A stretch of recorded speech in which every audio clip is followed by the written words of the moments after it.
The wind howled, a frigid lament across the vast, snow-covered expanse of the Alaskan wilderness. Elias Stone, a man carved from the very harshness of this land, stood on a rise, his breath a white plume in the biting air. His hands, calloused and strong, gripped his rifle as his keen eyes scanned the horizon.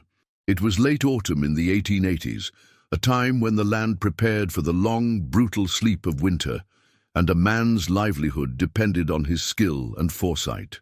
Elias was a hunter, and his life was a solitary, methodical dance with nature. His cabin, a sturdy log structure he'd built himself, was a beacon of warmth in a world of stark cold.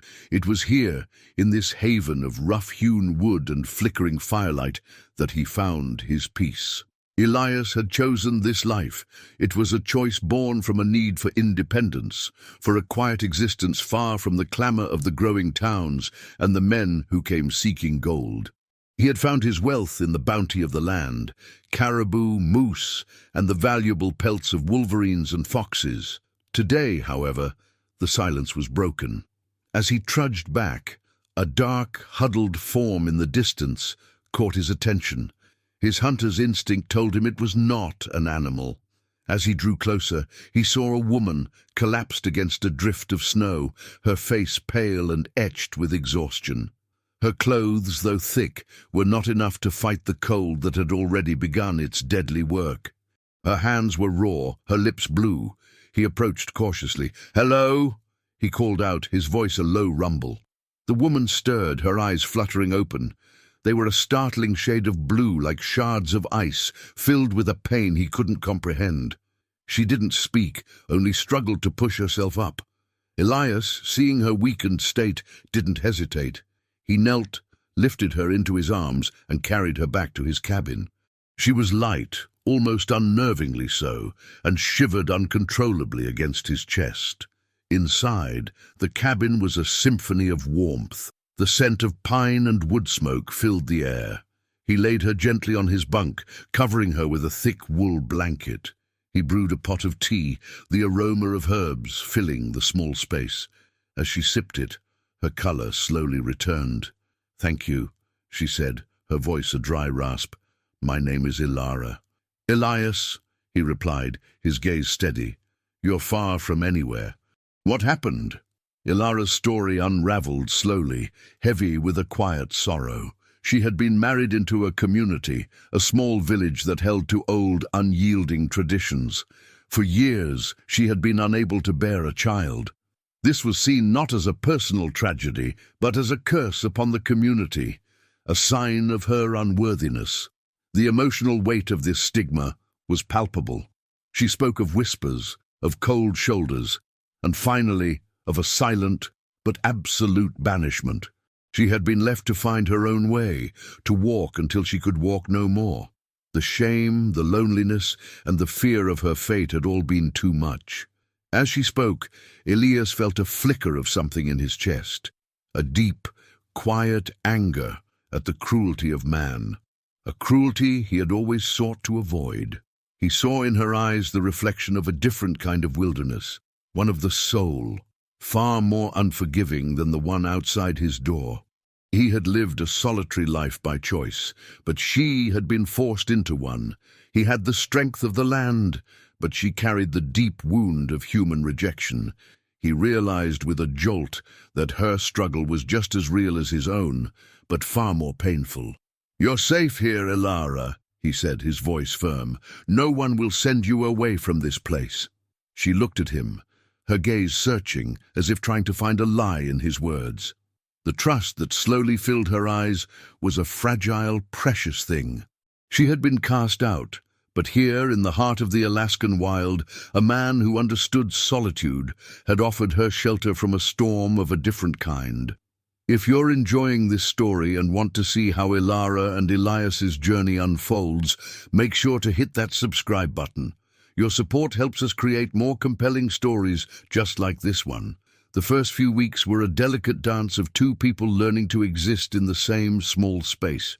Ilara, with her quiet resilience, found purpose in the daily tasks of the cabin. She organized Elias's meager supplies, mended his worn clothing, and prepared meals with a grace that surprised him. The cabin, once a simple dwelling, began to feel like a home. Her presence filled the hollow spaces that Elias hadn't even known existed. Elias, in turn, began to share his world.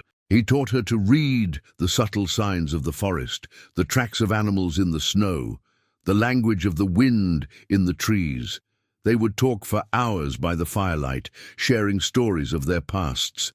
He spoke of his family, miners who had come seeking gold and had lost their lives to the unforgiving earth, and of his decision to live a life governed by the natural world, not the fleeting promise of riches. She, in turn, shared more of her life in the village, the pressures and expectations that had weighed on her since childhood. She explained that in her culture, a woman's value was intrinsically tied to her ability to produce an heir, a tradition so deeply ingrained it felt like a law of nature. One afternoon, as a blizzard raged outside, Ilara was mending a tear in Elias's hunting jacket. She pricked her finger, and a drop of blood stained the thread. She froze, a look of profound sadness on her face. "What's wrong?" Elias asked, noticing her sudden stillness. "Nothing," she said, her voice tight. She tried to hide the jacket, but he was too quick. He saw the tiny stain and the profound sorrow in her eyes. "It's just a jacket, Ilara."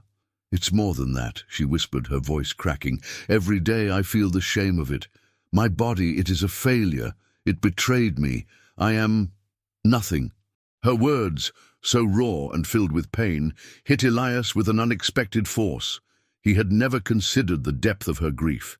He sat beside her, taking her hand, his thumb gently tracing the lines on her palm. "Listen to me, Ilara. Your worth is not measured by who you can bring into this world. Look at what you've done here. You've brought warmth and life and peace to this place. You've brought that to me." He looked into her eyes, those beautiful, fragile eyes, and saw the flicker of hope he had tried to ignite. "You're not a curse. You're a person, Ilara, a whole person, and you're here because you are a survivor. That is a strength that few people have." As the days turned into weeks, a silent understanding grew between them. They were two broken souls who had found a way to become whole again, not by healing their own wounds in isolation, but by leaning on each other. Their connection was not born of convenience, but of mutual respect and shared hardship. They had both been banished in their own ways, one by a society that valued lineage above all else, the other by a society obsessed with material gain. The snow deepened, and the world outside became a silent, frozen kingdom.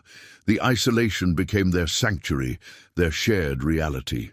One evening, as the northern lights painted the sky with strokes of emerald and violet, Elias and Ilara sat by the fire. He was carving a small bird out of wood, and she was watching him, a small, genuine smile on her face. Elias looked at her, the firelight casting a warm glow on her features. He saw not a woman with a past of pain, but a woman with a future of possibility. He saw a partner, a friend, a kindred spirit. The thought that she might leave, might find a way back to her old life when the thaw came, was a sudden, chilling fear. He knew he couldn't go back to the way things were. He had grown accustomed to her presence, to the sound of her laughter, to the feeling of home she had created. This story is part of a longer video. To see what happens next, and to catch all of our future stories, be sure to subscribe to the channel and hit the notification bell. The spring thaw arrived, not with a sudden burst, but with the slow, patient drip of melting snow from the eaves of the cabin. The air was thick with the scent of damp earth and new growth. Elias felt the familiar pull of the new season, the need to prepare for the coming months. He was working on a trapline when he returned to the cabin to find Ilara standing at the doorway, a solemn look on her face. "The trail will be clear soon," she said, her voice barely above a whisper. He knew what she meant. The path back to her old life was opening up. A pang of fear struck him. He had given her shelter, and now she was ready to go. He should have expected this, but the thought of the quiet returning was an ache he wasn't prepared for. "Are you leaving?" he asked, his voice low. She shook her head, her gaze fixed on him. "No, I am not. I am staying. But I was thinking about what you said, about my worth not being measured by a child." He stepped closer, his heart pounding in his chest. "My people have a tradition," she said, her hands trembling slightly. "When a man and a woman choose to bind their lives together, they do not speak of it lightly. They do not say, 'I will love you.' They do not say, 'I will marry you.' Instead, the woman says, 'I call you husband,' and the man says, 'I call you wife.' It is a promise of choice, of a partnership made by two equals, and it means that they have decided to face the world as a united front." Her eyes, clear as a spring sky, met his. There was no desperation in them, only a profound certainty. "I am not an object to be given away. I am not a curse. I am a person, as you said, a survivor. And I have chosen to face this world, this beautiful and terrible place, with you." She took a deep breath. "Elias Stone, I call you husband." The words, so simple yet so powerful, resonated in the silence. Elias felt a wave of emotion wash over him, relief, profound joy, and a new kind of purpose. This was a deeper vow than any he had ever imagined. It was a commitment forged not in ceremony or societal expectation, but in the shared experience of surviving in a world that had tried to break them both. It was a choice born of shared strength, not of weakness. He reached out and gently took her hands in his thumbs tracing the scars of her journey. "Elara," he said, his voice thick with emotion, "I call you wife."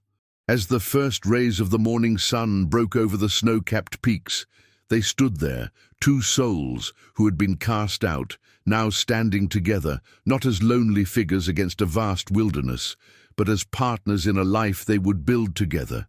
They had found in each other a home that was stronger than any cabin, a purpose more fulfilling than any social expectation, and a love that was a testament to the resilience of the human heart in the face of conflict and despair.